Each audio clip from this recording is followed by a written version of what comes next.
Like we're Yeah. funnier before the recording starts than we are during the recording. That's quite sad. It is what Let's it just is. upload this on Instagram. Yeah. This is a this is a comedy clip. All right, cool. Welcome back, boys. This is episode 23 of the Boys University podcast. This is a big one because after 4 entire episodes, Mr. Sahil Bagaria is back with us. It's Come amazing. on. If you scroll through, unless you scroll through our thumbnails and look like really closely, you'd never know that he's actually an official co-host of this podcast. Yeah. You'd never know. So Fair good to have him back. Outside of that, Bharat and I are in the same room. We got Bhatia, we got Arun, all five of us mic'd up, ready to go. So today on this one, I want to talk a little bit about the whole scandal that's happening with OpenAI. The rest of you guys aren't super into like the tech scene and what's been going on. So if you guys know anything about it, like just as a base kind of benchmark, did anyone know kind of what has been going on? Or do you guys want me to start from the very beginning? Not I at know all. I that don't think anyone. someone told me that they started a coup. Started a coup? They started a coup. And All right. Do the coup. Okay, I tell you what, I'll just start from the very beginning because it's actually like a crazy story. Okay. And like in terms of a comparison, this is one of like the biggest sort of I guess you can call it really is a coup. Like one of the biggest CEO oustings that's happened since like Steve Jobs and Apple in like 85, basically. That's why it's being held out to be. So it's like a really, really big event right now. So as you guys know, OpenAI is like the company that started ChatGPT effectively. They built this product called ChatGPT, which you guys know and you guys use. But it actually started in 2015. And it started because a bunch of these big serial like entrepreneurs, entrepreneurs. So Sam Altman is one of them. Elon Musk is another one of them. You can think about like Jessica Livingston, all these like really, really um, big entrepreneurs pooled a bunch of resources together to start this non-profit called OpenAI. And the original kind of mission of OpenAI was to create safe artificial intelligence, what they call AGI, artificial general intelligence, which is so if you imagine like Iron Man Jarvis, right? That's kind of the level of artificial intelligence that they're talking about when they say AGI, as compared to AI right now. It could be something in your phone, it could be anything, right? So that's kind of what they were looking towards. They were trying to create an open source environment to be able to build AI and publish it to the world in a safe way. The underlying kind of philosophy was that if these specific, let's say Google or Facebook or Microsoft built AGI just on their own, they might use it for like nefarious purposes. So OpenAI was started in 2015, and then recently 2022, I think they came out with ChatGPT to the world by storm. I think it was like it was the fastest growing product, like internet product in the world, like ever. It beat Facebook, it beat every other product basically. And so the CEO up until now has been this guy named Sam Altman. And Sam Altman is like this huge tech star basically. So he to take you through like his history a little bit, he started off in I think when he was like 19 or 20, he built this app called Looped. He sold it for $45 million. And he went to work for Y Combinator, which is like one of the most like, successful startup accelerators. And I think at about the age of 30, he became the president of Y Combinator, which is like a really big feat for someone that young. And then at about 30, 32-ish, he started OpenAI with a bunch of other guys. And so over, I think it was on Friday, what happened was Sam Altman, OpenAI came out with a press release saying that Sam Altman has been ousted as CEO. And so obviously this was a huge shock because I think just a few days before they had like this developer conference, and given the success of ChatGPT and all of these other products that they're pushing out, GPT-3, GPT-4, like ChatGPT OpenAI was going in a great direction. But OpenAI came out with this press release. They said that we no longer have faith in Sam Altman's leadership. He hasn't been candid with the board, and so they're ousting him as CEO. So once that happened, another guy within OpenAI, who was the president of OpenAI, this guy named Greg Brockman, in solidarity with Sam Altman, he quit as president, even though he was. I think the board basically said that they wanted him to stay on. They removed the seat from the board. This Greg Brockman guy. They removed the seat from the board, but they wanted him to stay on as like president, basically.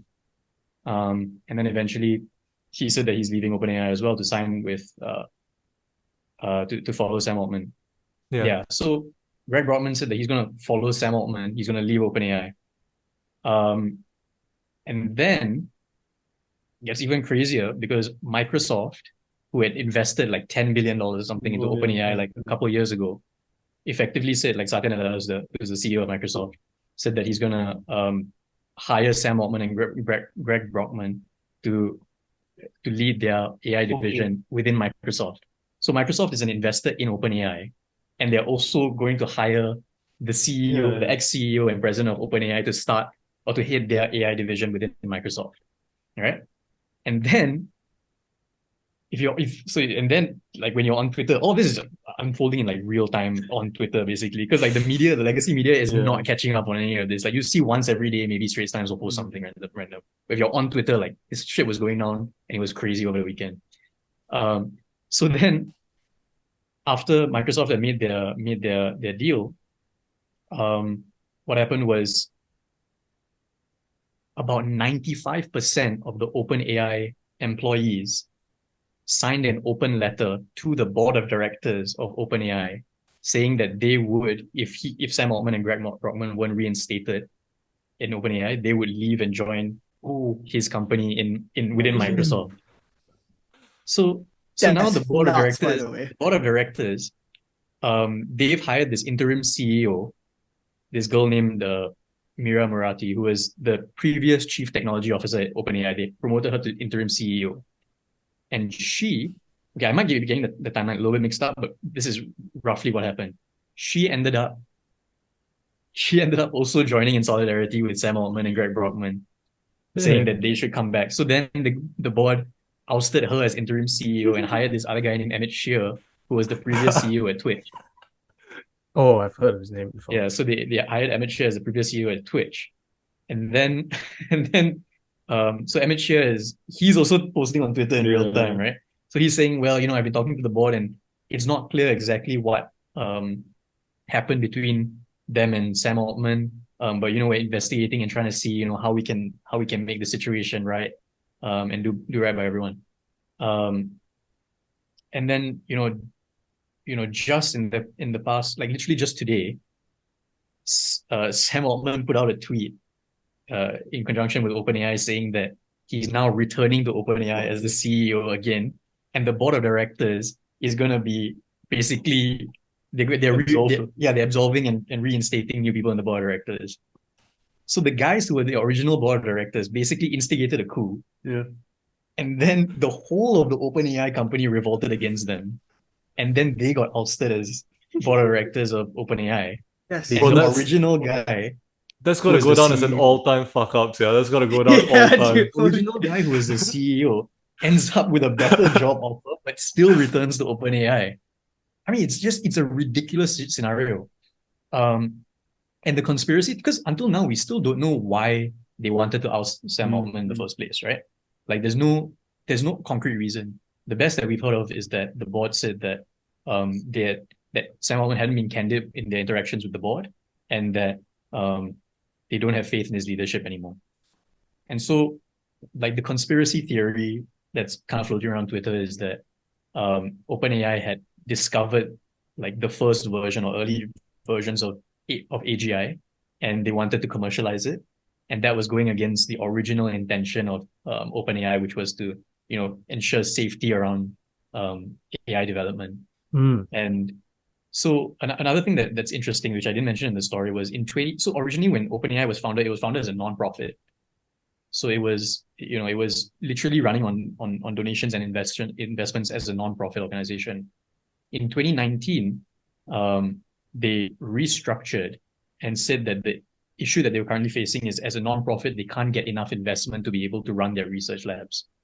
And so they created basically a for-profit company under the non-profit, as the non-profit being the parents, as being the parent company. And that for-profit company will own all the ChatGPT product and basically all of that stuff. And so that was also very controversial. What is the non-profit? If the for-profit owns the actual AI shit, Yeah. then what is the non-profit even do? Well, the non-profit was originally there as a structure to ensure that that the company would fulfill its obligations in its mission statement. So the worry that the people who founded OpenAI had was that if they created a for-profit company, like from the get-go, then when they're creating this, artificial intelligence that might take over the world, they didn't want profit to be an incentive. No, yeah. So I get that, but I'm saying now that they've made Yeah. it, they've made the for-profit Yeah, correct. sub company just own the AI shit. It's just a fancy way of saying they've made it from non-profit to profit, right? Like the Exactly. non-profit part's just No, got yeah, fucked that's off the window. precisely my point. That's Oh precisely yeah, my okay, point. okay. I was just Is everyone was upset because they originally wanted this to be a non-profit, Yeah. and now they found this loophole where they can suddenly make it a for-profit company. Hmm. And so, the conspiracy theory is that, Sam Altman has found this, they've built this AGI and they're effectively trying to commercialize it, and that goes against the original founding wishes of OpenAI. So this whole scenario is just like a crazy turn of events from like OpenAI literally being the most like hyped up tech company in the last like 50 years since probably Facebook, honestly. The most hyped up company to being like at the brink of being dissolved, at the brink of like annihilation over the course of like 3 days, right after they just released their most successful model, the GPT-4 model with all its integrations. Like it's just a crazy turn of events. So yeah, I just wanted to like tell you guys about this because over the weekend, oh my God, it's been ridiculous. Yeah. Nail biting action over there. Yeah. It's been released on nail biting action. Yeah. But why would Microsoft want to invest in OpenAI in the first place if they had their own AI division and they want to hire their Sam Altman as a CEO? Well, originally, I Or think is it different? originally, I think Microsoft was just impressed with the work that OpenAI was doing, and they just wanted to be involved. Microsoft also does a lot of work in AI, to my knowledge. But I think when all of this went down, it was a very sensible like 4D chess move for the CEO of Microsoft to play, because on the one hand, he still has his relationship with OpenAI in the sense that OpenAI and Microsoft as partners are still very, very strong. And he kind of put out a press release saying that they're committed to the partnership with OpenAI. No matter where it goes, they want to be part of OpenAI. But on the other hand, if Sam Altman and Greg Brockman are leaving, we also want to take you guys and start a separate division within Microsoft. So either way, they work. Either way, Microsoft wins. That's fair. So that was I think that's kind of the solution that they were looking for. But yeah, it was just a crazy situation. Yeah. It's actually insane. That's fucking nuts, bro. Like, I'm That's just so imagining like the board of directors, like a bunch of people in like suits and whatever shit. They were like, all right, guys, I've got this great idea, right? I'm gonna get rid of this guy.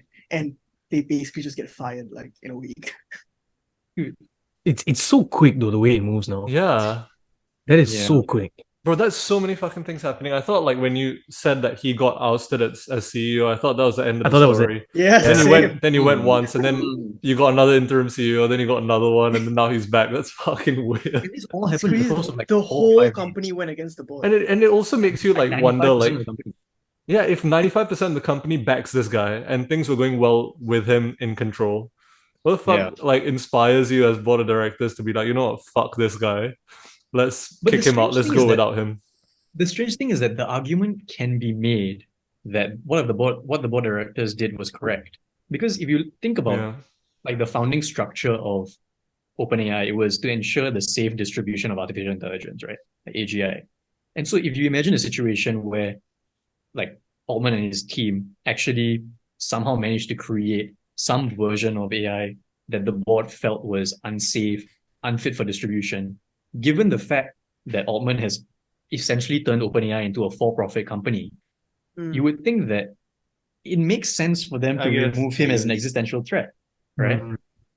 Like if this guy is creating something that goes against our own mission statement, and it could be something that is like catastrophic to the world, because like if you're a real like doomer mindset, you would think that AGI out of control could end the world. Like it's a feasible thing that some people might think, right? That's and so if you're in that camp, then what you did presumably was correct.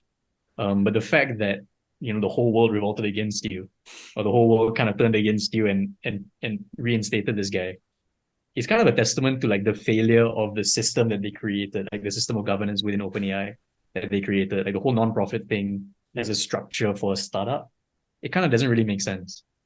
But what's the consensus within like the media around tech and like the tech world itself? Like, because it sounds like within the company and like around it, people seem to back Sam Altman, but like outside of that, like considering what you're saying, that there could be like a argument made that what the board did was correct. Do people back Sam Altman or did they back the board? Well, I mean, you have different stakeholders in the arena, right? I think if you're talking about the media as in like the legacy media, if you look at like New York Times and Washington Post, I think that their reporting on the situation is very shallow.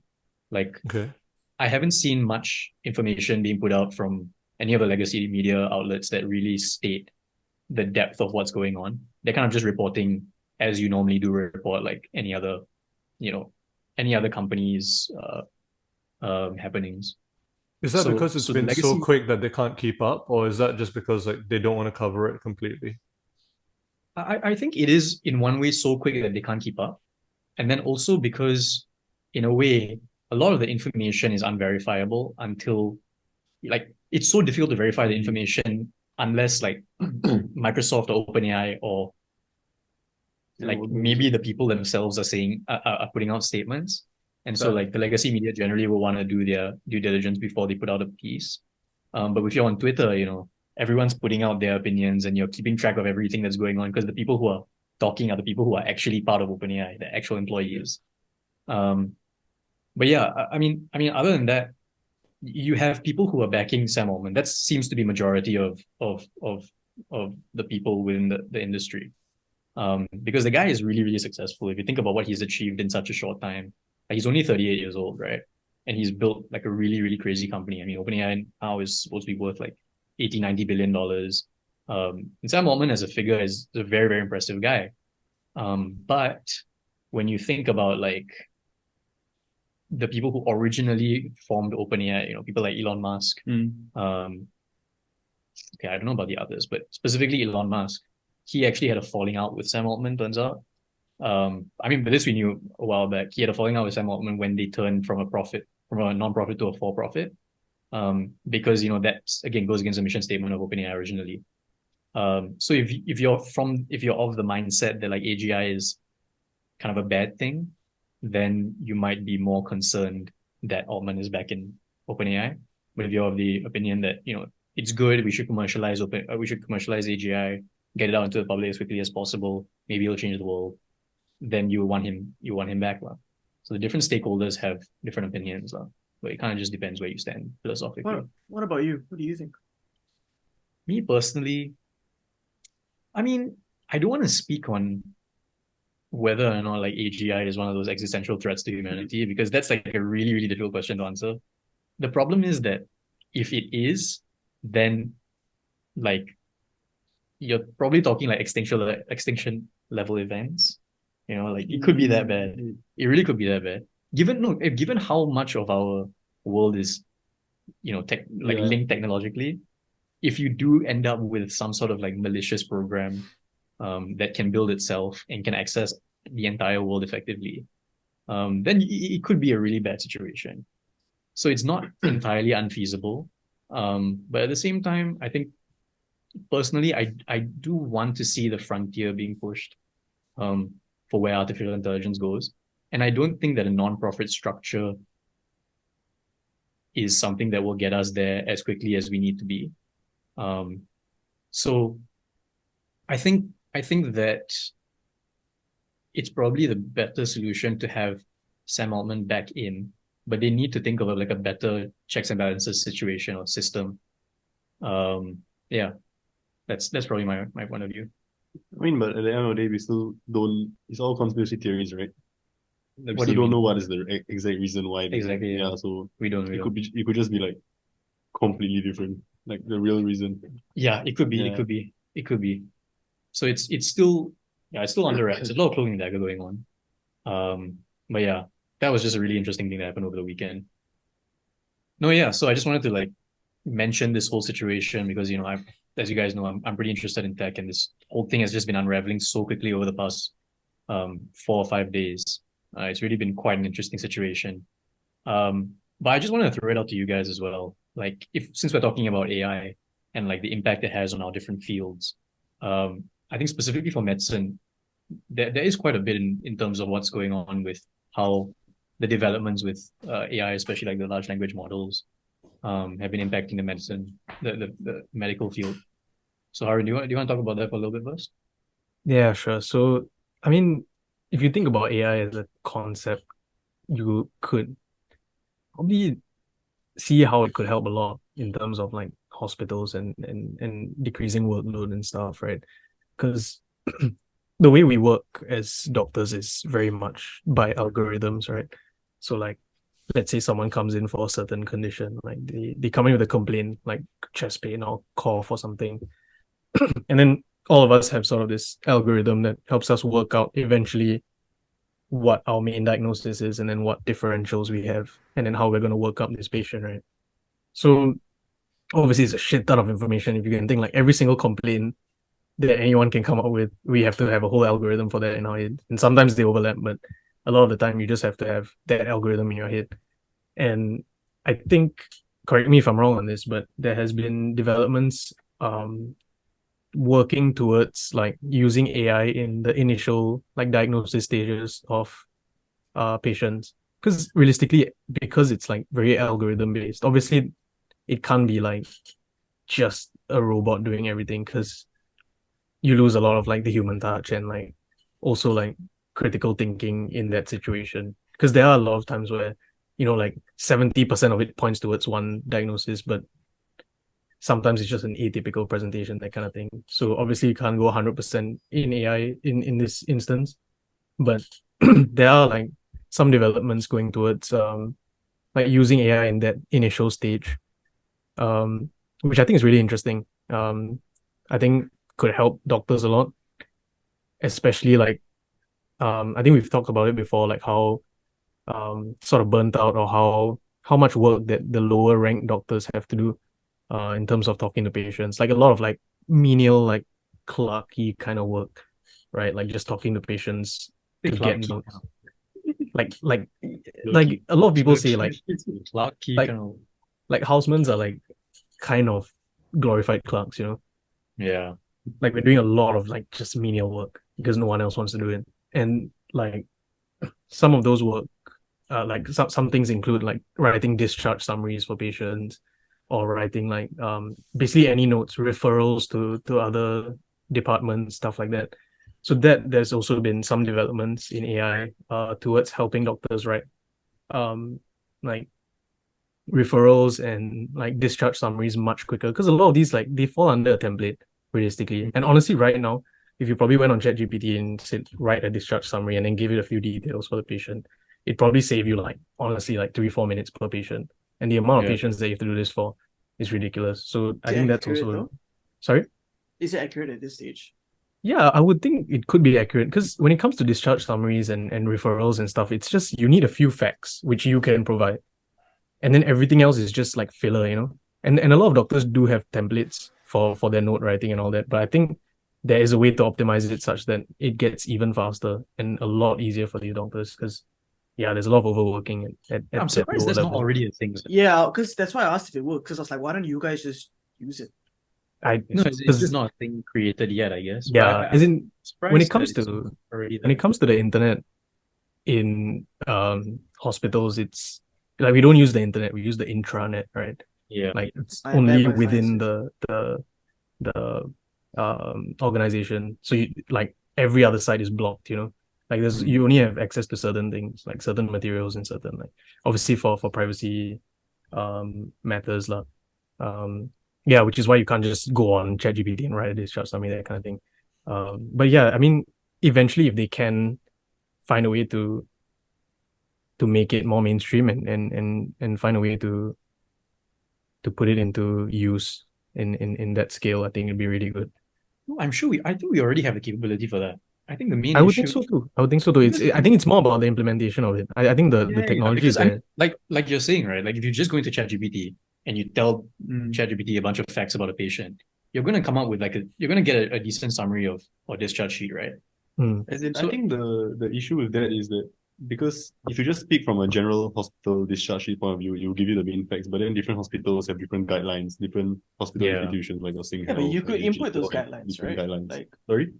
you could input those guidelines. I mean, of course, there's a way to input lah, but then I'm sure there's like a whole other hassle of like who gets control over this. There'll be different companies making different Yeah.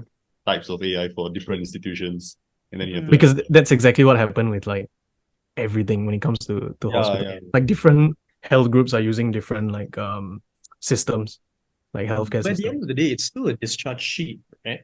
Like what separates a discharge sheet that's being put out by Tan Tock Seng versus one that's put out by Ng Teng Fong? yeah. Is Honestly, it an SOP maybe issue or like- it's the same thing, right? I Isn't it? think like discharge sheet wise, it's fine, but like I'm not sure. I think for referrals, like some institution wants in certain way, like you give me the patient problem first compared to this. Some is like you. I think that can be. I mean, of course that you can. I think all of that can be done. What else? done. Like referrals, discharge sheet. Like honestly, like personally, I'm okay with how it is, but also I'm not a doctor yet, so like Yeah. I don't actually. I mean, I feel like it will be a lot harder than I think it is, which is quite crazy. Like, I really think it's Yeah. fucking hard, right? But then I think the main issue is the admin part, like the clerky part, like Aaron was mentioning, like that's the very, very boring part of medicine. Like honestly, I find using the algorithm, I think we call it like approaches, like so if you come with a cough, then I'll go down like and approach the cough kind of thing to find a diagnosis. And honestly, right now I find it quite somewhat interesting. Like you can kind of use your medical knowledge, you pull out certain risk factors, take in certain like patient parameters, put in, and then come up with your own thought process, which I think is quite interesting. But like Haru mentioned, when you're on call with like having to see 20 patients per like 2 hours, Yeah. it's a bit of But do you think hell that's something that the whole diagnosis system is something that can be replaceable? Like can be I automated? don't think so. Because Absolutely not. Absolutely not. Like as there in was this story like if you about- think about the checks and balances that are already there, right? Like let's say a house officer takes a history and comes up with an impression, right? After that, a resident is going to look at it, take the same history, come up with an impression, and then a consultant's going to do it. So there's already so many levels of like what I'm saying is that I think that initial stage of like coming up with something first and then having someone look at it maybe could help with like in terms of like speed of diagnosing lah. And I think like some things we learn about is like biases, like inherent biases that doctors have. And I think that is something that's quite human that wouldn't really apply to AI because we have biases based on like, I mean, I forgot all types of biases, but based on like things we see, like You mean like positive biases or negative biases? Yeah, like for example, negative more. So like let's say a patient comes in and then it's like a similar picture to something we always see.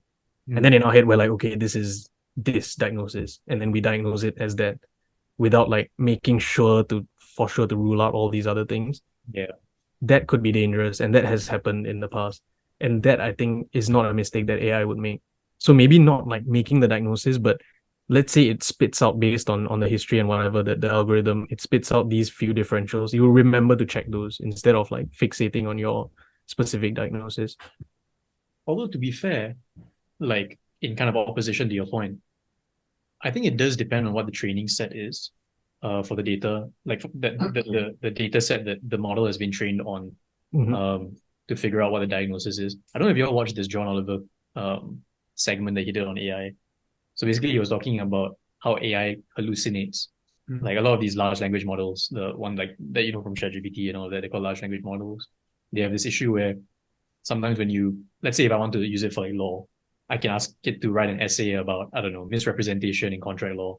And then it sometimes will come out with a full essay that cites cases and, creates quotes and things. But sometimes the cases don't even exist. Like it's just coming up with random things. Sometimes it's because the data set itself is incorrect or something has gone wrong in the model. And on Last Week Tonight, John Oliver kind of looked at this situation where I think it was a cancerous cyst or something like that, like one of these like lymph nodes or something like that, so the question was like the question was the AI that they were using was supposed to identify like cancerous versus non-cancerous cysts or something like that.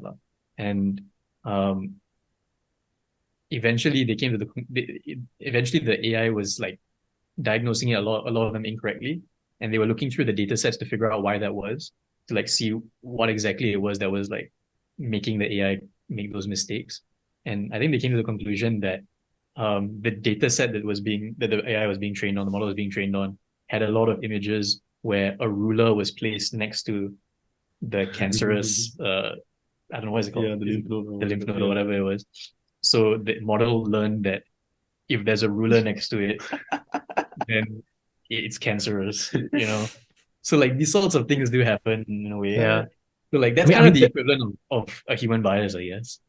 I mean, to strengthen your point, like sometimes we have these like quizzes that we have to do on our like they're non-graded, by the way. They're non-graded. But sometimes I'm just lazy to do them, so I chuck the whole thing on ChatGPT, you know. I failed them. You feel it. Like they just like I just failed. Sometimes like 2 out of 10, like that kind of thing. Yeah, that's kind of. Is it a multiple choice or is it? Yeah, it's multiple choice. Like Yeah, that's kind of fucked up. because it's that it multiple gets choice and I 2 get out of 10. quick answers. I get it done in like a minute. Bang, bang, bang. 2 out of 10. 2 out of 10 is really shocking. It is Bro, like you know, I do like not those there yet. and mine is I do those because we have like medical ethics modules and stuff, right? Usually like no one really studies for those. Like you just go there and you try to like just waffle. just smoke through your way. Yeah. And one day I just put everything in ChatGPT, right? Bro, I got like 1 out of like 6 or 7, bro. Like so bad. And it was like medical ethics. There's no like There's no right answer here. no, it's not that there's no answer. There is a right answer, but it's like it's not like diagnosing a case where you have to use your own brain and like your human touch and see the patient and you can just diagnose. So it's like I feel like the knowledge is there, but you just got it wrong now. I was so confused. Like it's ethics, bro. Like, but is it like a I don't know, is it like a certain standard that the university has that's like not a Partially. very Could be, well-known because there are model answers and like Yeah. certain things that they want us to say. Because like, you know, if you there was this one case, I think I was reading on Twitter as well, but there was a case where this guy, his dog had a problem. I can't remember what it was, but his dog was sick of something. And he went to like 3 different vets and they couldn't figure out what the problem was. And then he put the basically the diagnosis, the details that they gotten from the vet previously, into ChatGPT and asked it to diagnose. And he gave 3 different diagnoses. Yeah. And then he went to the next vet and gave him those 3, and then one of them was correct. So he managed to diagnose. So I mean, arguably, for the diagnosing part, it might be more accurate. But I think it has to be a very specific data set though. Like I think the hospitals themselves have to train the AI. Like it can't be like open like OpenAI. yeah, it can't just scrape the internet lah. Yeah. Yeah. But I mean, would say that's it the would whole take a thing, very, right? very long ChatGPT is time. not a specialized AI. So, like, obviously, it's not gonna. Maybe it's just not good at medical shit, like ChatGPT Yeah. specifically. But I'm sure if they invested into training like a model for medical, like a medical AI, I think it could be pretty good. That's the state it's in right now, right? It's not perfect at anything. It's like Yeah, within yeah. each sphere, each field, like a company or like an organization need to like take it and be able to tailor it to what like that field needs. So let's say for medicine, if you want to like help doctors diagnose where there's like countries where like there's a lack of like doctors and stuff like that, then it really needs to go a long way before it can like properly. Yeah, dude. Like sometimes he gets math wrong. It's Yeah. fucked up. No, but Like, it's so stupid sometimes. How there are often have companies you that- asked it to help with math? Not me, but I've heard of like. Oh, people not you. just- Yeah, I'm sure it's your No, friend. Yeah. I don't do math. I don't What's need 7 to do times math. 2? ChatGPT. 12. Bro, actually, yeah, you just proven that you don't even need it. Respect. Fair enough. Yeah. No, but yeah, there are situations where companies are using like these ChatGPT-esque large language models to build like specialized use cases. Like in law, for example, there's a company called like Harvey AI, and they're basically building a ChatGPT version for law, and they're using their own data sets to train it so it's more accurate. And I think they've partnered with like Allen and Overy, which is one of like the biggest UK law firms in the world. I think it's a Magic Circle firm. So I mean, there is adoption in law to a certain extent, which is quite surprising considering how dinosaurish the law industry is. Like they are very, I in my experience, the law industry specifically is quite averse to technology. So it's quite encouraging to see that certain firms are taking it seriously and utilizing it as sort of like a first layer clearance to be used like in combination or conjunctively with the initial lawyers who are drafting contracts, for example. So like that law, wouldn't you say law is one of the most like practical fields that can actually utilize AI? Because I feel like the human touch in that sense is not as needed in law compared to like math or I don't know about media lah. Maybe not. I watch Suits, and in that, like 90% of what he does is just reading like old case files and shit, right? So yeah. I swear that's like me saying I watch Grey's Anatomy and then saying I know shit bro, about the medical I world. swear, right? I swear you've actually done that, so I you swear. cannot say anything. I have done it. Yes, but I call him I out. do it all the time, bro. Fair enough. But yeah, sorry, Aman, you're gonna say something. I mean, I do agree with you, but it's kind of the same situation where like you guys have aspects of medicine where they can be automated and aspects where they shouldn't be automated. Can be automated maybe is like we were talking about all your discharge sheets and the admin portion of things. Cannot be automated, for example, is like your bedside manners. You have to go and talk to the patient. Maybe you need to make the patient feel comfortable, break bad news, that sort of thing shouldn't be automated. In the same way, law, we have situations where when you're drafting a contract, for example, yeah, you can probably automate a lot of that. At least in the initial version of it, you could have like a drafted template done by an AI.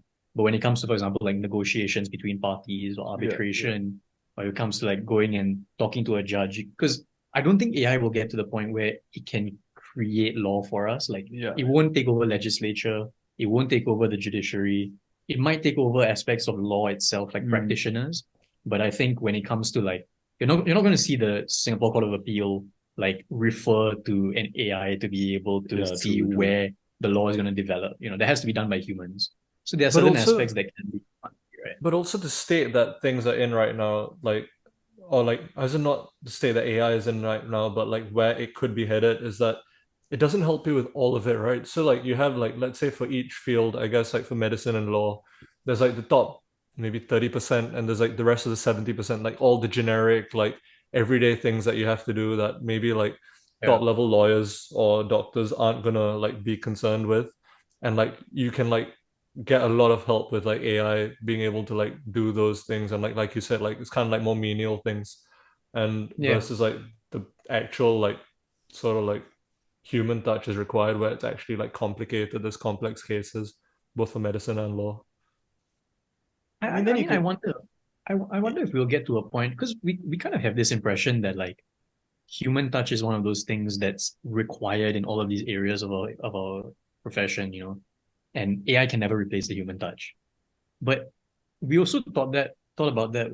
We kind of had a similar thought process when it came to like the first version of ChatGPT, where remember, I mean, this was maybe like a few years ago. Everyone was saying like, oh, AI can never it can never take over the creative fields. Like maybe it can take over the maths and the sciences, but the creative stuff, the I don't know, the poetry and the prose and all of that stuff, that has to be done by humans because there's no way a computer can be creative. But we found out like the first things that ChatGPT was great at was actually at writing prose. You could ask it to write a poem and it will come out with a really great poem. You ask it to write up an essay and it'll come out with a really great nuanced essay. And and Dolly similarly, with the paintings.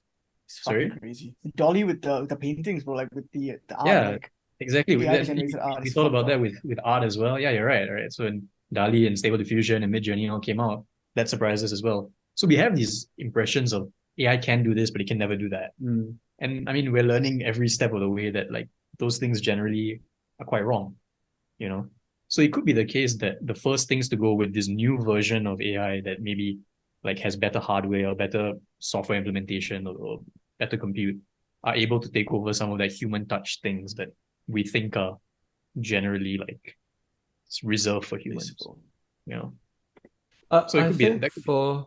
Sorry. No, sure. I think for that, there's also as in I agree with what you're saying, well, like it can do some good stuff, but I think with that it comes down to also like there's another side of it. So for especially the creative industries and like I guess it comes down to media in a way. So you can have like I remember like Scorsese a few years ago when AI was like not when ChatGPT hadn't like become a proper thing and like AI wasn't like that developed. Like he'd been asked about it It was either him or Tarantino or someone, and then they were just like dismissing it. They were like, "Oh, they can't put into like AI can't put into films what I put into my films or some shit like that." And then like everyone at the time like agreed. But like you said, now that things are coming out and they see these are like AI generated images and all that stuff, and it's like maybe it can. But I think the point of like difference there is that AI can't come up with anything new. So whether it be within art, whether it be within music, there's got to be like something for it to go on. So I think that's at least the stage it's at now, and I could be wrong. It could develop that ability in a while, but I mean, it is coming up with new things though. Like when you ask ChatGPT, for example, to do something, to write something, it's not plagiarized content. Like, oh no, I'm not saying plagiarism, but I'm saying stylistically, it's always based on someone else's work, and like the ability to like innovate in terms of like. Like you can make the same argument. Yeah. Like the argument is that humans can only make something new because we have this creative memory or something like that. But we're trained on data sets the same as some large language model. We all learn right? from other. Yeah, we see. It's just that the Standing on data the sets that we shoulders of see are so giants. much more vast, and over such a long period of time that we don't think of them as data sets, but they're all just inputs that we process in our brains and use to spit out as inspiration for something else. Just similar to what the model is doing, right? I mean, you're not wrong, but then also I think that's where personal experience comes in, right? So like there's a reason that like when you watch like a film or when you read a book, sometimes it's always like a bit of like either like certain authors, writers, directors always have like a certain like style to their content because that's like obviously their exposure points, like you're saying. But then it also comes down to personal experience, and that I feel like kind of like is missed out. And obviously like you can get like something that's trained in being able to make like a sort of like aesthetically perfect film or like write a poem that's sort of like well written, could like have emotions, but then sometimes I feel like that lacks a bit of human complexity. So while it can be great, it will never reach the heights that human form of art can, in my opinion. No, but I at don't least. think it's never, because like it's like what Aman was saying, that at a certain point we thought that AI couldn't create stuff, but it turns out it could, right? Like all this stuff, like all this stuff that create human complexity, like the experiences, the lived experiences you grew up with, all those stuff that factor into that piece of art that someone makes, they're all just like more data sets, right? So we could theoretically like train AI, like we could train it to have a whole life behind it and then use all of that to create something in the future. Like I don't think that's like something we can say will never happen, because I don't think it's far-fetched, because we thought it making art was far-fetched, and now it's like but there's also that aspect of how as humans we just kind of prefer it if humans do it. Like how it's a bit of old-fashioned way of thinking but how everyone used to be scared of how like you're just worried that robots will take over your job or AI will come and take over your job. So it's like inherently you just prefer that something is made by humans, and then but no one knows that it's made by like how, like there's so much shit. I swear if you told people, if someone used AI and made like a track like music, and I'm sure they're already doing it, and then they just don't tell people that it's AI, they're just like, I made this shit. No one would tell the difference. Like not no one, but a lot of people wouldn't be able to tell the difference. I've heard some like AI music, like they use like AI voices and they like write AI like tracks and stuff based on a certain artist or whatever it is. It's pretty bad. Yeah, but a lot of music is just pretty bad. Like true. No, honestly, right? If you told me like 50% of like pop music is AI written at least, or has some form of AI writing, I'd completely believe you. Yeah, exactly. So we're already like halfway there. No, but the thing is just the same way with like what we were speaking about law and medicine and stuff. I feel like AI can definitely help. So like let's say like I'm sat trying to like produce music tomorrow, I would happily like ask AI for a beat, go through a couple iterations of like it like giving me like a basic beat to go off and stuff, and I'm sure I could make some good stuff there, but I wouldn't trust it with the whole process. And that's why I think like human touch, like not necessary in the future maybe, but like I feel like if you're like forward looking in that sense, like like we're kind of like prospecting, right? Because we don't actually know, like everything we're saying right now could be irrelevant next year, but we don't really know for sure, do we? So. It'll be relevant next week, to be fair. I think Ed Sheeran's making AI music. Bro, we're hardly relevant now. Yeah, you think he's been doing it for a while now? Yeah, for sure. Yeah, this guy really sucks ass, bro. Okay, sucks ass is one thing, but what makes you think it's AI music? Because he switched up on his style so quickly. It's like like it's so generic to the point. No, I think it's that's the thing, right? like you've argued against it already, because I'd say right now with the state that Ed Sheeran's in, I think the argument can be made that he's hardly making music. Yeah, Yeah, that's but what I'm people saying. love it, dude. Like he's Who still loves his blowing new up and stuff, bro? It's Dude. clearly music. Dude, He's getting crazy his streams. shit still gets streams. That means people like it. Yeah. People like fucking Shivers and all this. I mean, dog Shape shit. of You was like broke records, right? And it break. Dude, we're talking new album. Like Wait, that Shape of album You was was still decent. also pretty AI generated. Like if you No, told me Shape it's of You was shit. It bot was a music, pretty I'd say, generic pop song. I feel like it wasn't at first. Like in the sense, okay, like hear me out. It became the generic pop song. But if you gave me that song and didn't fucking overplay it everywhere, I think it's alright. It's all right. It's not a bad song. It's not a bad song. I mean, it's not a bad Nah, song. bro. Okay. It's not a bad song. It's just that, you And know, the like, rest of the I album feel is like decent. compared to what he was making with Plus and even Multiply, like, Of course. you know, it's just You can't- it's- you can't You compare could to see the you could see the literal shift in his writing. Yeah, Yeah. for sure. Like some of like his between old music was Multiply like and- well what was written. the- after It's Multiply good, was Divide. bro. Yeah, he was there. I like the orange cover, You the know, one where it's just That's his Plus, bro. face. Sorry, That was nice. you thought Divide was nice. It was okay. Divide It was the it was blue the one, start of the right? downfall, in my opinion. Yeah, I feel like after Multiply, he kind of just fell off. You know what sucks? You know what sucks the most about that? I like him as a guy. Like he's a pretty sick guy. Yeah, he's a Yeah. pretty sick guy. Like I love When him I in watch his interviews and I like He's a nice guy, though. he's so Great down guy. to earth. It's like Just- Virgos. just so shit. But I mean, the thing is that, like, as fans, like I would say I'm a Ed Sheeran fan. Like Same, yeah. pre Divide, I was an Ed Sheeran fan. Like artists are at liberty to take the turns that they want to take. Of course, They of make the same course. argument as Coldplay. Like Coldplay is doing the same thing that Sheeran was doing. Yeah, and it's horrible. Yeah, but that's for us, right? Like Yeah, they were yeah. doing things that they were doing from the start for a long time. For like 10 years, it was Yellow, it was Viva La Vida, it was Clocks, it was it was whatever, and then Ed Sheeran, it was what was Lego House and Lego what House was is it? good, bro. Whatever, all of his A-Team, great all that songs, shit, right? yeah. All of his A-Team, all of his great A-Team. songs. But like at some point, you just want to appeal to like the main genre. I Yeah, but guess. it's sad Yeah. when you see them stop like actually giving a fuck about the music and they just decide, okay, these are the trends that are popular now. I'm gonna input them into But maybe the track. but to a certain extent, maybe Shit. they enjoy. Like, I don't think they enjoy making the music any less. It's not as if I they're think like they do. But they hate themselves as they It- like it's- prostitute the. It's not that they're doing that, right? Like, it's It's- making music that they like that they think will sell. it's funny that you mentioned Coldplay, because the thing is, like, I get what you're going with like the like commercialization with like BTS collab and stuff like that. But like there was an album they put out recently which was like they took a departure from like their usual sounds, and it wasn't a pop album. It wasn't like they're pandering to the masses, but it was ass, bro. So it's like it was a pop album, bro. no, Everyday Life, like as in not the most recent one, the one before. I think. Oh, Bro, okay, and like okay. I like one or two songs in it, but the thing is, like, for the most part, it's so ass. So I think they've actually lost the artistry. There's nothing You're left. saying they've just shit now. Bro, they've got nothing left, I'm telling you. Fair enough. It's a bit like Drake, right? Like drag, like, drag, he makes like drag. the most like lowest common denominator So shit. music of all time, right? He has a few bangers here and there, but he makes Yeah, like exactly. he makes music that like people that don't listen to rap will say they listen to. Yeah. If they say they listen to rap, you know what I mean? But he used It's to like- make bangers. He did. Yeah, he used to make very good music, and he used to like sound like Yeah. he can. But recently, he's been dropping music that people are saying literally sounds like it's written by AI.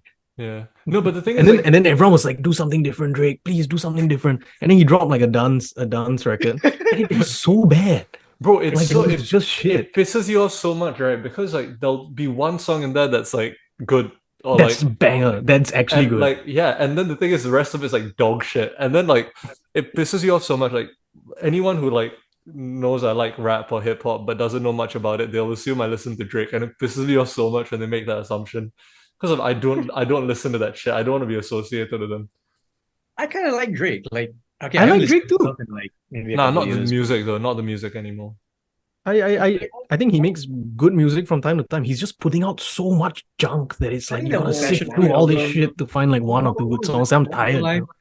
More Life. More Life was like, but More Life was also bloated as hell. Like you'd find like Yeah. one or two, three good songs, but it's so I love bloated. More Life. I thought More Life was a great album. Like, okay, I'm I mean, gonna- I don't listen to the album specifically. Like, I don't listen to the full album, so maybe I'm cherry picking. But like Passion Fruit, oh my god, I need to pull up the album because I can't remember the names anymore. No, there are good songs. I agree with you. I'm gonna pull up the album because I know I can the see it in your No, but- reflection, bro. But if Yeah. you compare it to like, okay, if you compare it to his older work, like Nothing Was the Same, Yeah. like If You're Reading This Is Too Late, like Take Care, like that stuff was Yeah, like was compact. Every song kind of hit. There'd be one, two done. Every song had Like, a purpose. Yeah, like you feel like It was he's a- trying. It And was he's, a and he's classic, rapping like, on it. yeah, hip hop albums, yeah. And he had a sound, like he had a sound. Like he did make that sound, and like every like generic rapper is now going down his route. But it's like he's sticking to that sound, and it's like he's still like used it up, Never You're right, yeah. I only like 3 songs from More Life. Yeah. Yeah, That's No, the it's- thing. it's a You good think album. you think I like you remember Passion liking the Fruit. album so much, but it turns out there's like 2 songs, and the rest you Yeah. probably never even heard. that's the problem. I like Passion Fruit, I like Portland, I like Blem, Blam. and like I think that was about it, right? Bro, Gorgeous. the best song on there is Do Not Disturb. I think it's the last song. That's great. I don't know if I heard it, let's be honest. I mean, I'm not like a Drake. I'm not really a Drake guy, Yeah. but like I like a fair few of his stuff like back then. I mean, he's the third most listened to artist in the world, I think, on Spotify or something. Like Yeah. right now or And- of all time. Right now. Probably Yeah, both, right? And he's broken records on records on records. He just beat Michael Jackson's record for number one. Platinum's right. Yeah. Yeah. But I think if you compare the amount of music they put out, Yeah, exactly. like amount of songs they put out, it might be quite funny to look at. I'd Yeah, I also think say it's that not Drake fair is to like, say, like things.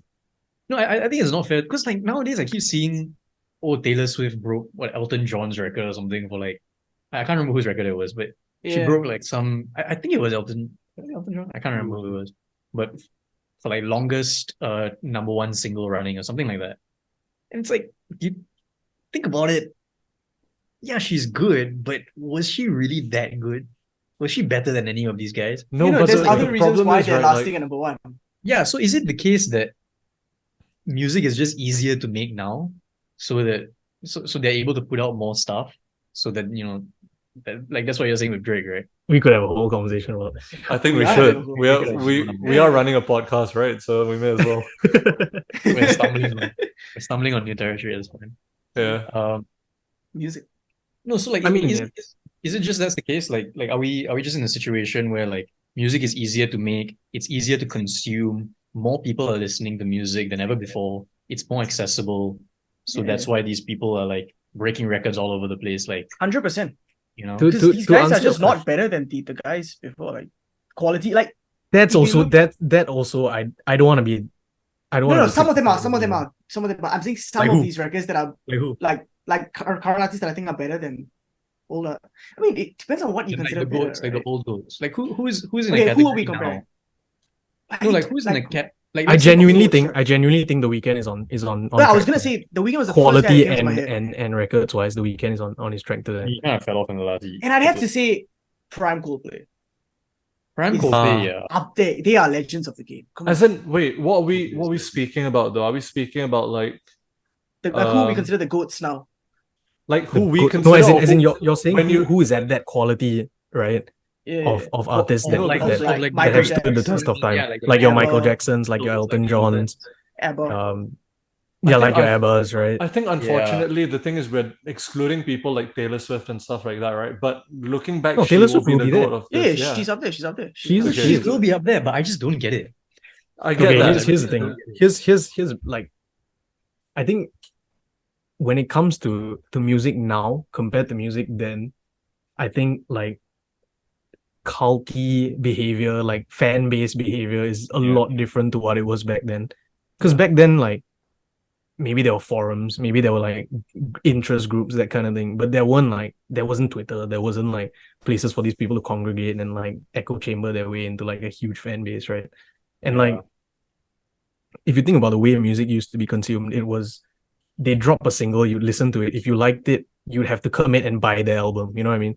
It wasn't like you could like listen through all these songs and decide if you want to listen to the album or not.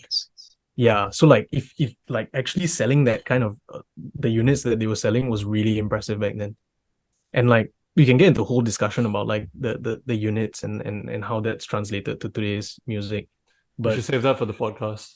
yeah, but but the main thing, I think, for someone like Taylor Swift, she could put out an entire album of literally like Garbage. I don't know, her farting into the mic or something, and she'd break a record. Like, I'm serious. Like, people will listen to it and they'll love it. Like, no the matter what she problem. puts out. See, the problem I have is right. Obviously, like you have some organic fans of like Taylor Swift who like actually like the music and like completely fine, I like her music, justifiable. bro. I You like know, music banks. No, that's the thing. Like that's justifiable. Nothing wrong with it. I don't listen to it, but I'm sure it's good. But right, what annoys me is 95% of her fan base these days, which is like what gives her that crazy numbers. If you ask them what their Taylor Swift like favorite Taylor Swift song is, it'll be something even I've heard of. And like that's just like the basic like litmus that if like fucking your favorite Taylor Swift song What's is the like issue blank with that? space. Like, No. like no, it seems like you're hating on them for just being like mainstream fellas. Oh, Like, they're not absolutely. hardcore I am. enough. but if you are a Taylor Swift fan, you are a mainstream music listener. Not necessarily. You are like 90% plus percent are, because she makes music to cater for that group of people. Yeah. No, It's okay, extremely you- accessible. you- It's you might extremely be right, but listenable. Mathias' point is very specific. He's like, you said that your issue with Taylor Swift fans is that when you ask them what their favorite, are you shushing me? Oh no, I was sorry. I had a lot of feedback in the room. Fucked That's up, it. bro.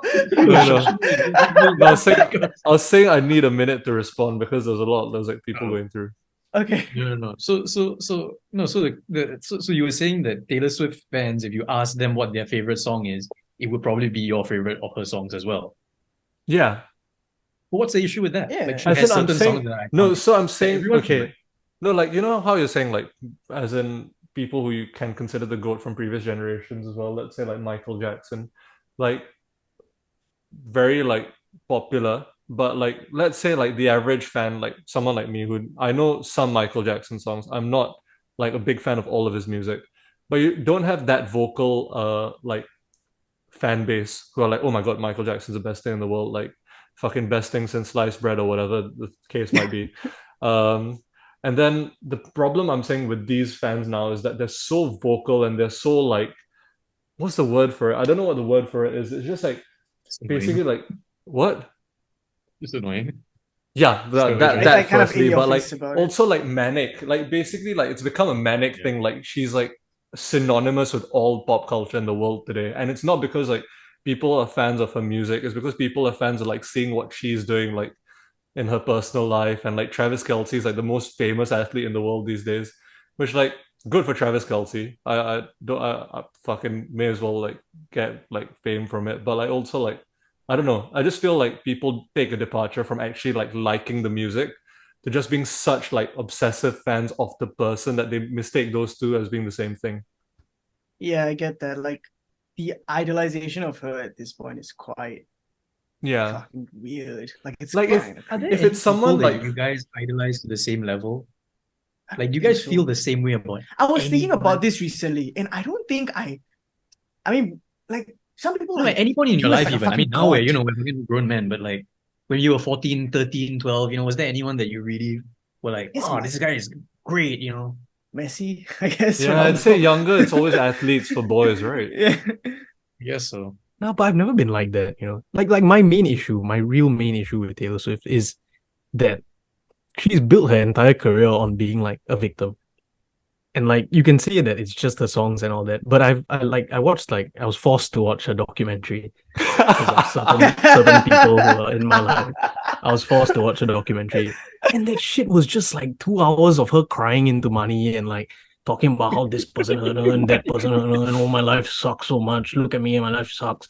Like there was nothing positive in that at all. Right. And Wait, is it the recent one? no, the recent one is a concert Oh, movie yeah. or something.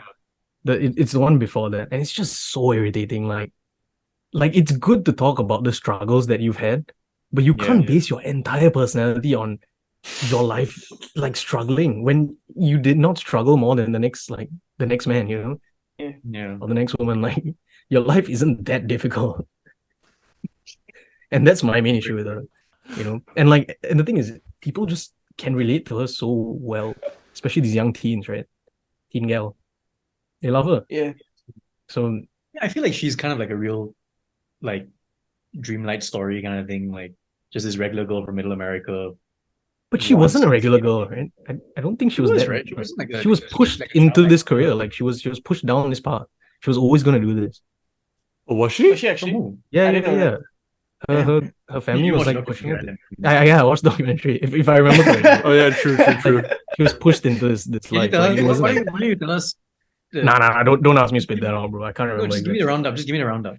Because I don't know anything about Taylor Swift. I can't tell you. I'm scared, dude. Okay, you know Okay, what? you tell me, Honestly, then you if tell I me get my things impression wrong, is accurate. if I You get tell me things my wrong impression and is they accurate. bomb us or something, I'd be happy. There's like people. Yeah, that that'll be great.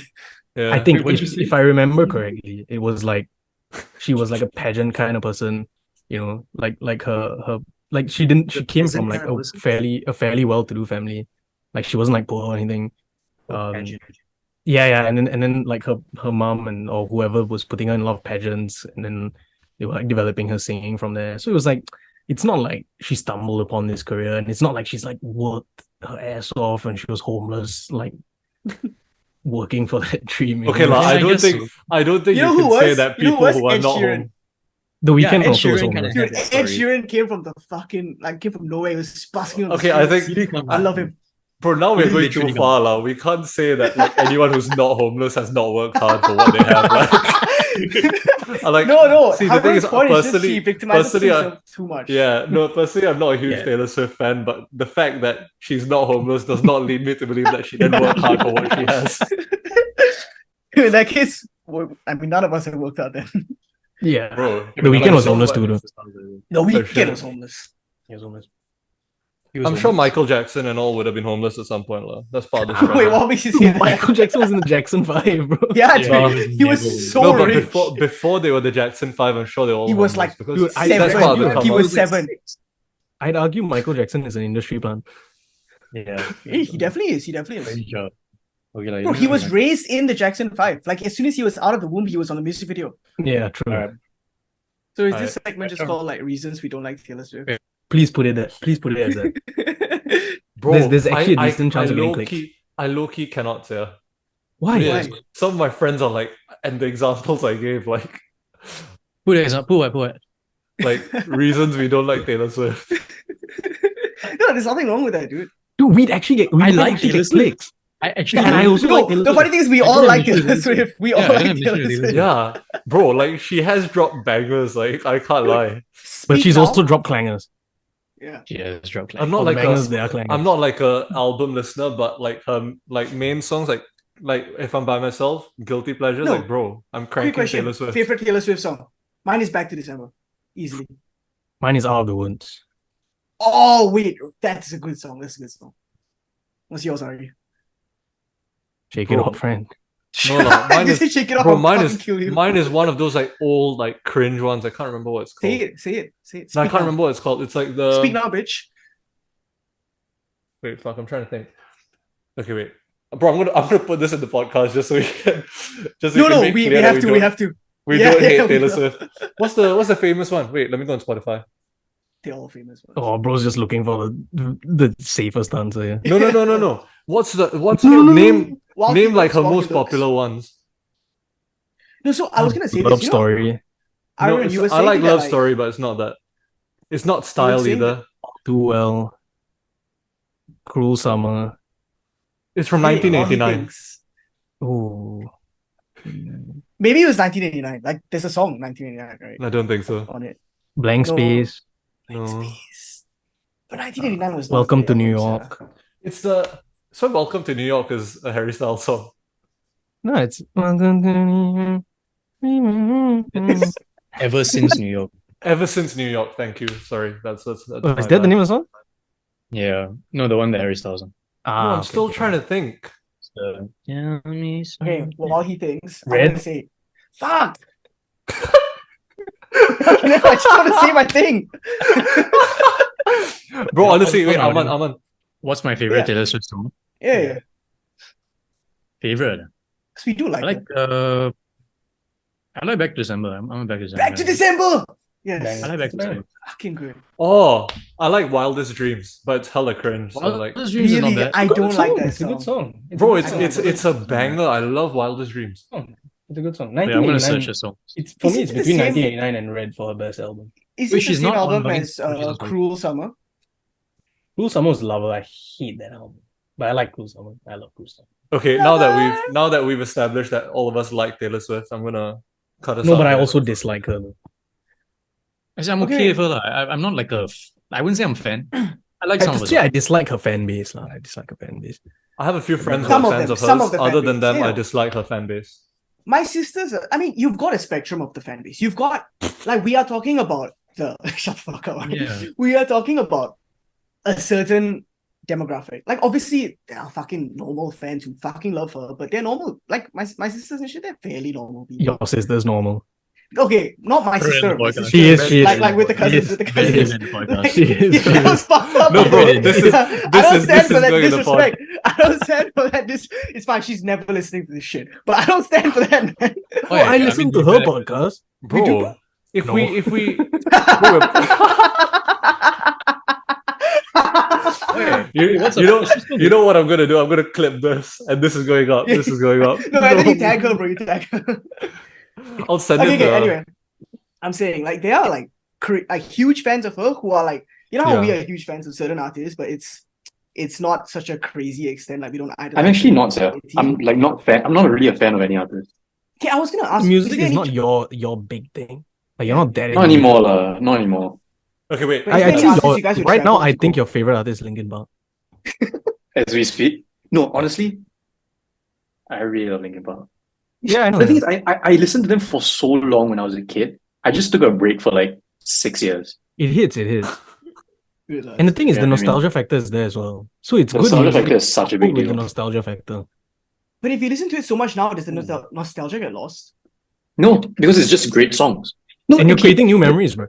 Yeah, and I feel like Linkin Park is one of the few kind of like there's one of the few bands where I look back and I think, wow, I was damn cool for listening to Linkin Park when I was so young. Sir. You were That's not actually true. everyone's listening to Linkin Park, brother. Dude, I was listening to Linkin Park when I was 5 or 6. Like before Transformers. Before Transformers, I was listening to Linkin Park. Because you know why? You know why? It's because I used to listen to what my brother and my cousin listened to, and they were like 4 or 5 years. My brother's 2 years. My cousin's like 5 years older than me.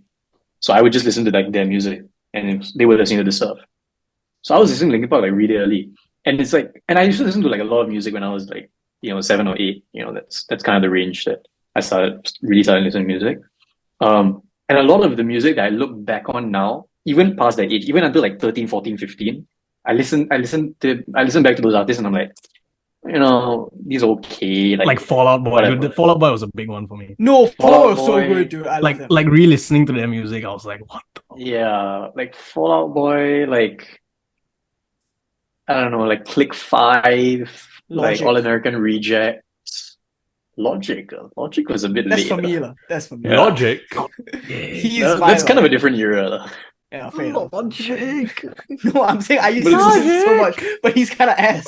It's quite poor. He has made some good music. Like two. What they 1-800 I'm gonna kill myself or something. No, No, that's that is such a that shit is song. that is worst Such a song. shit song. My goodness. I've never listened to I it. like Paradise. Paradise by him is a good song. Yeah. No, but my point is that there are a lot of myself. Isn't that the song? Bro, this is the clip. Imagine This is that the was the clip. actual name of the This is song. the clip. You can't just shout, "This is the clip." Bro.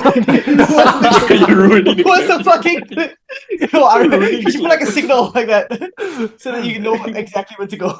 No, bro. I found the clip. Boys. Shut the fuck The up. clip is good. This is the clip. No, you should make a compilation of I found the clip. Let's wrap it up. By the way, Alright. Barry, you want to outro us? he hasn't said a word about this. I'm just vibes. This is vibing. I'll I didn't try know if this is all gonna go in or not because like halfway through we stopped and completely digressed. It was kind of a digression, but Yeah. No, this But is it's a decent absolutely. It's a Yeah, good this is absolutely full podcast. Yeah. Okay.